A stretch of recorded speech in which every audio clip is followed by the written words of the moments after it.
பிள்ளையாரப்பா எப்படா சொன்னது கரெக்ட் தான். ஆமா பிள்ளையார் தவறா சொல்லலையே.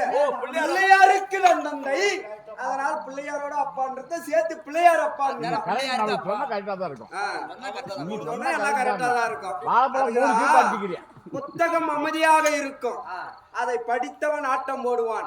பாட்டில் அமைதியாக இருக்கும், குடித்தவன் ஆட்டம் போடுவான். எப்பயும் செத்தவங்க வந்து அமைதியா தான் இருப்பாங்க.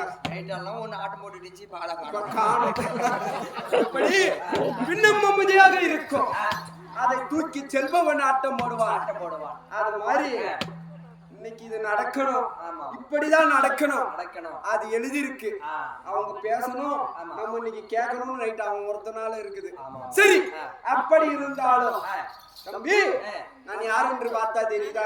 சொன்னா தெரியும். எனக்கு நேரமாச்சு, சொல்றேன் கேளு. எப்படி பராபரத்தில் பரந்தோன்றி, எங்க பராபரம் என்றால் ஒன்றுமில்லாத வெற்றிடத்தில், பராபரத்தில் பரந்தோன்றி, பரத்தில் சிவன் தோன்றி, சிவனில் சக்தி தோன்றி, சக்தியில் நாதம் தோன்றி, நாதத்தில் விந்து தோன்றி, விந்துவில் விஷ்ணு தோன்றி, விஷ்ணுவில் பிரம்மா தோன்றி, பிரம்மாவில் ஆகாயம் தோன்றி, ஆகாயத்தில் அப்பு தோன்றி, அப்புவில் பிரீதி தோன்றி, பிரீதியில் அண்ணன் தோன்றி, அன்னத்தில் என் கண்ணே ஓடுவன, அறப்பன, ஊர்வன, நடப்பன என்று 84 ஜீவன் அனைத்துக்களுக்கும் பட்டி எழப்பவன் ஒருவன். எப்படி பட்டி எழப்பவன் ஒருவன், பாதுகாப்பவன் ஒருவன், படைப்பவன் ஒருவன். அப்படி சொல்லும்படியான மும்மூர்த்தி தேவரில் ஒருவராக இருக்கக்கூடிய நான் தான் பரமசிவன். அப்படியாகட்டும் சாமி. சரி சரி, அப்படி இருந்தாலும் கையில மலையில உட்காரலாம். வெளியே சத்தம் கேக்குது.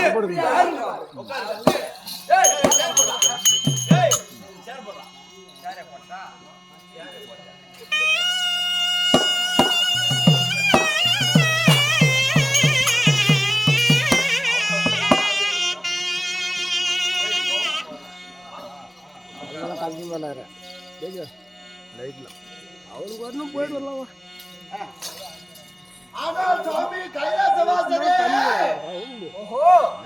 யாருடைய சத்தம் என்று கேட்டு பார்த்தோம். பார்த்தால் யாரு? என்னுடைய பக்தன் ஹனுமந்தன்.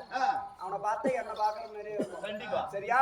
என்னன்னா கொஞ்சம் ஒண்ணு, நான் கொஞ்சம் ஒல்லி, அதுதான் வித்தியாசம். சரி ஹனுமந்தா. ஆனால் சுவாமி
பாதத்தில் பணிந்திருக்கிறார். சிரஞ்சீவி சிறந்தது